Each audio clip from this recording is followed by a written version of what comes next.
नमस्कार जी। तेलंगाना के गवर्नर श्रीमान जिष्णुदेव वर्मा जी, ओडिशा के गवर्नर श्री हरिबाबू जी,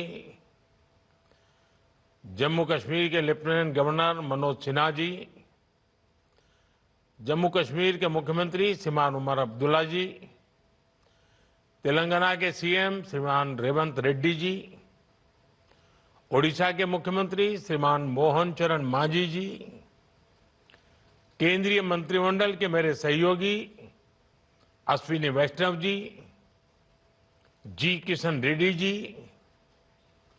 डॉक्टर जितेंद्र सिंह जी, वी सोमैया जी, रवनीत सिंह बिट्टू जी, बंडी संजय कुमार जी, अन्य मंत्रीगण, सांसद विधायकगण, अन्य महानुभाव, देवी और सज्जनों, आज गुरु गोविंद सिंह जी की उनका ये प्रकाश उत्सव है। उनके विचार, उनका जीवन हमें समृद्ध और सशक्त भारत बनाने की प्रेरणा देता है। मैं सभी को गुरु गोविंद सिंह जी के प्रकाश उत्सव की शुभकामनाएं देता हूं। साथियों, 2025 की शुरुआत से ही भारत कनेक्टिविटी की तेज रफ्तार बनाए हुए है। कल मैंने दिल्ली एनसीआर में नमो भारत ट्रेन का शानदार अनुभव लिया। दिल्ली मेट्रो की अहम परियोजनाओं की शुरुआत की। कल भारत ने बहुत बड़ी उपलब्धि हासिल की है। हमारे देश में अब मेट्रो नेटवर्क 1000 किलोमीटर से ज्यादा का हो गया है। अभी आज यहां करोड़ों रुपए की परियोजनाओं का लोकार्पण और शिलान्यास हुआ है। उत्तर में जम्मू कश्मीर, पूरब में उड़ीसा और दक्षिण में तेलंगाना आज देश के एक बड़े हिस्से के लिए न्यू एज कनेक्टिविटी के लिहाज से बहुत बड़ा दिन है। इन तीनों राज्यों में आधुनिक विकास की शुरुआत ये बताता है कि पूरा देश अब एक साथ कदम से कदम मिलाकर आगे बढ़ रहा है। और यही सबका साथ, सबका विकास वो मंत्र है जो विकसित भारत के सपने में विश्वास के रंग भर रहा है। मैं आज इस अवसर पर इन तीनों राज्यों के लोगों को और सभी देशवासियों को इन प्रोजेक्ट्स की बधाई देता हूं। और ये भी संयोग है कि आज हमारे उड़ीसा के मुख्यमंत्री श्रीमान मोहन चरण मांझी जी का जन्मदिन भी है। मैं उनको भी आज सबकी तरफ से बहुत बहुत शुभकामनाएं देता हूं। साथियों, आज देश विकसित भारत की संकल्प सिद्धि में जुटा है और इसके लिए भारतीय रेलवे का विकास बहुत महत्वपूर्ण है। हमने देखा है पिछला एक दशक भारतीय रेलवे के ऐतिहासिक ट्रांसफॉर्मेशन का रहा है। रेलवे इंफ्रास्ट्रक्चर में एक विजिबल चेंज आया है। इससे देश की छवि बदली है और देशवासियों का मनोबल भी बढ़ा है।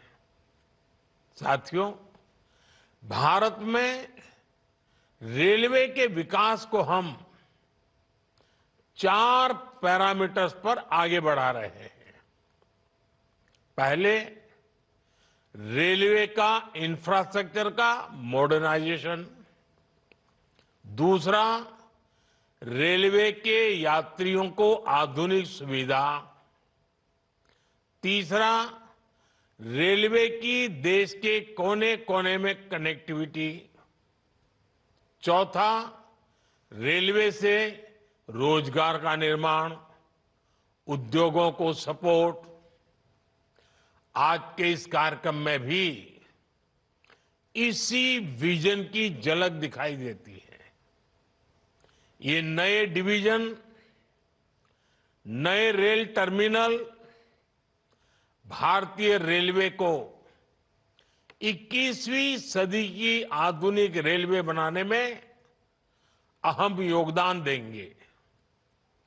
इनसे देश में आर्थिक समृद्धि का इकोसिस्टम डेवलप करने में मदद मिलेगी, रेलवे के संचालन में मदद मिलेगी, निवेश के ज्यादा मौके बनेंगे और नई नौकरियों का सृजन भी होगा। साथियों, 2014 में हमने भारतीय रेलवे को आधुनिक बनाने का सपना लेकर काम शुरू किया था। वंदे भारत ट्रेनों की फैसिलिटी, अमृत भारत और नमो भारत रेल की सुविधा अब भारतीय रेल का नया बेंचमार्क बन रही है। आज का एस्पिरेशनल इंडिया कम समय में बहुत ज्यादा पाने की आकांक्षा रखता है। आज लोग लंबी दूरी की यात्रा को भी कम समय में पूरा करना चाहते हैं। ऐसे में देश के हर हिस्से में हाई स्पीड ट्रेनों की मांग बढ़ रही है। आज 50 से ज्यादा रूट्स पर वंदे भारत ट्रेनें चल रही हैं। 136 वंदे भारत सेवाएं लोगों की यात्रा को सुखद बना रही हैं। अभी मैं 2-3 दिन पहले ही एक वीडियो देख रहा था। अपने ट्रायल रन में वंदे भारत का नया स्लीपर वर्जन कैसे 180 किलोमीटर प्रति घंटा की रफ्तार से दौड़ रहा है, और ये देखकर मुझे ही नहीं, किसी भी हिंदुस्तानी को अच्छा लगेगा। ऐसे अनुभव ये तो शुरुआत है। वो समय दूर नहीं जब भारत में पहली बुलेट ट्रेन भी दौड़ेगी। साथियों, हमारा लक्ष्य है कि फर्स्ट स्टेशन से लेकर डेस्टिनेशन तक भारतीय रेल से यात्रा एक यादगार अनुभव बने। इसके लिए देश में 1300 से ज्यादा अमृत स्टेशनों का कायाकल्प भी हो रहा है। पिछले 10 वर्षों में रेल कनेक्टिविटी का भी अद्भुत विस्तार हुआ है। 2014 तक देश में सिर्फ 35% रेल लाइनों का इलेक्ट्रिफिकेशन हुआ था। आज भारत रेल लाइनों के 100% इलेक्ट्रिफिकेशन के करीब है। हमने रेलवे की रीच को भी लगातार एक्सपांड किया है। बीते 10 वर्षों में 30,000 किलोमीटर से ज्यादा नए रेलवे ट्रैक बिछाए गए हैं। सैकड़ों रोड ओवर ब्रिज और रोड अंडर ब्रिज का निर्माण किया गया है। अब ब्रॉडगेज लाइनों पर मानव रहित क्रॉसिंग्स खत्म हो चुकी हैं। इससे दुर्घटनाएं भी कम हुई हैं और यात्रियों की सुरक्षा भी बढ़ी है। देश में डेडिकेटेड फ्रेट कॉरिडोर जैसे आधुनिक रेल नेटवर्क का काम भी तेजी से पूरा हो रहा है। ये स्पेशल कॉरिडोर बनने से सामान्य ट्रैक पर दबाव कम होगा और हाई स्पीड ट्रेनों को चलाने के अवसर भी बढ़ेंगे। साथियों, रेलवे में आज कायाकल्प का जो अभियान चल रहा है, जिस तरह मेड इन इंडिया को बढ़ावा दिया जा रहा है, मेट्रो के लिए, रेलवे के लिए आधुनिक डब्बे तैयार किए जा रहे हैं, स्टेशनों को रीडेवलप किया जा रहा है, स्टेशनों पर सोलर पैनल लगाए जा रहे हैं, वन स्टेशन वन प्रोडक्ट इसके स्टॉल लग रहे हैं। उससे भी रेलवे में रोजगार के लाखों नए अवसर बन रहे हैं। पिछले 10 साल में रेलवे में लाखों युवाओं को पक्की सरकारी नौकरी मिली है।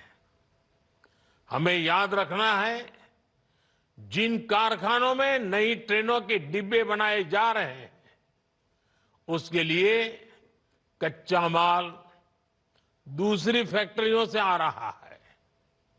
वहां डिमांड बढ़ने का मतलब है रोजगार के ज्यादा अवसर।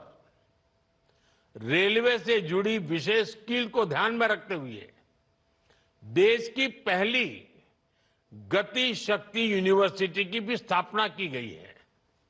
साथियों, आज जैसे जैसे रेलवे नेटवर्क का विस्तार हो रहा है, उसी हिसाब से नए हेडक्वार्टर और डिवीजन भी बनाए जा रहे हैं। जम्मू डिवीजन का लाभ जम्मू कश्मीर के साथ साथ हिमाचल प्रदेश और पंजाब के कई शहरों को भी होगा। इससे लेह लद्दाख के लोगों को भी सुविधा होगी। साथियों, हमारा जम्मू कश्मीर आज रेल इंफ्रास्ट्रक्चर में नए रिकॉर्ड बना रहा है। उधमपुर श्रीनगर बारामूला रेल लाइन, इसकी चर्चा आज पूरे देश में है। ये परियोजना जम्मू कश्मीर को भारत के अन्य हिस्सों के साथ और बेहतरी से जोड़ देगी। इसी परियोजना के तहत दुनिया का सबसे ऊंचा railway arch bridge, Chenab bridge का काम पूरा हुआ है। अंजी खड्डू ब्रिज, जो देश का पहला केबल आधारित रेल ब्रिज है, वो भी इसी परियोजना का हिस्सा है। ये दोनों इंजीनियरिंग के बेजोड़ उदाहरण है। इनसे इस क्षेत्र में आर्थिक प्रगति होगी और समृद्धि को बढ़ावा मिलेगा। साथियों, भगवान जगन्नाथ के आशीर्वाद से हमारे उड़ीसा के पास प्राकृतिक संसाधनों का भंडार है। इतना बड़ा समुद्री तट मिला है। ओडिशा में इंटरनेशनल ट्रेड की प्रबल संभावना है। आज उड़ीसा में रेलवे के नए ट्रैक से जुड़े लगभग अनेकों प्रोजेक्ट पर काम चल रहा है। इन पर 70,000 करोड़ रुपए से अधिक का निवेश हो रहा है। राज्य में 7 गति शक्ति कार्गो टर्मिनल शुरू किए गए हैं, जो व्यापार और उद्योगों को बढ़ावा दे रहे हैं। आज भी उड़ीसा में जिस रायगढ़ रेल मंडल का शिलान्यास किया गया है, इससे प्रदेश का रेलवे इंफ्रास्ट्रक्चर और मजबूत होगा। इससे ओडिशा में पर्यटन, व्यापार और रोजगार को बढ़ावा मिलेगा। खास तौर पर इसका बहुत लाभ उस दक्षिण ओडिशा को मिलेगा जो जनजातीय परिवारों की संख्या ज्यादा है। हम जन मन योजना के तहत जिन अति पिछड़े आदिवासी इलाकों का विकास कर रहे हैं, ये इंफ्रास्ट्रक्चर उनके लिए वरदान साबित होगा। साथियों, आज मुझे तेलंगाना के चर्लपल्ली न्यू टर्मिनल स्टेशन के उद्घाटन का भी अवसर मिला है। इस स्टेशन के आउटर रिंग रोड से जुड़ने से क्षेत्र में विकास को गति मिलेगी। स्टेशन पर आधुनिक प्लेटफॉर्म, लिफ्ट, एक्सेलेटर जैसी सुविधाएं हैं। एक और खास बात है कि ये स्टेशन सोलर ऊर्जा से संचालित हो रहा है। ये नया रेलवे टर्मिनल शहर के मौजूदा टर्मिनल जैसे सिकंदराबाद, हैदराबाद और काचीगुड़ा पर प्रेशर को बहुत कम करेगा। इससे लोगों के लिए यात्रा और सुविधाजनक होगी, यानी ईज ऑफ लिविंग के साथ साथ ईज ऑफ डूइंग बिजनेस को भी बढ़ावा मिलेगा। साथियों, आज देश में आधुनिक इंफ्रास्ट्रक्चर निर्माण का महायज्ञ चल रहा है। भारत के एक्सप्रेसवे, वाटरवे, मेट्रो नेटवर्क का तेज गति से विस्तार हो रहा है। आज देश के एयरपोर्ट्स पर सबसे बेहतरीन सुविधाएं मिल रही है। 2014 में देश में एयरपोर्ट की संख्या 74 थी। अब इनकी संख्या बढ़कर 150 के पार हो चुकी है। 2014 तक सिर्फ 5 शहरों में मेट्रो की सुविधा थी। आज 21 शहरों में मेट्रो है। इस स्केल और स्पीड को मैच करने के लिए भारतीय रेलवे को भी लगातार अपग्रेड किया जा रहा है। साथियों, ये सभी विकास कार्य विकसित भारत के उस रोडमैप का हिस्सा है जो आज हर देशवासी के लिए एक मिशन बन चुका है। मुझे विश्वास है हम सब साथ मिलकर इस दिशा में और भी तेज गति से आगे बढ़ेंगे। मैं एक बार फिर इन परियोजनाओं के लिए देशवासियों को बहुत बहुत बधाई देता हूं। बहुत बहुत धन्यवाद।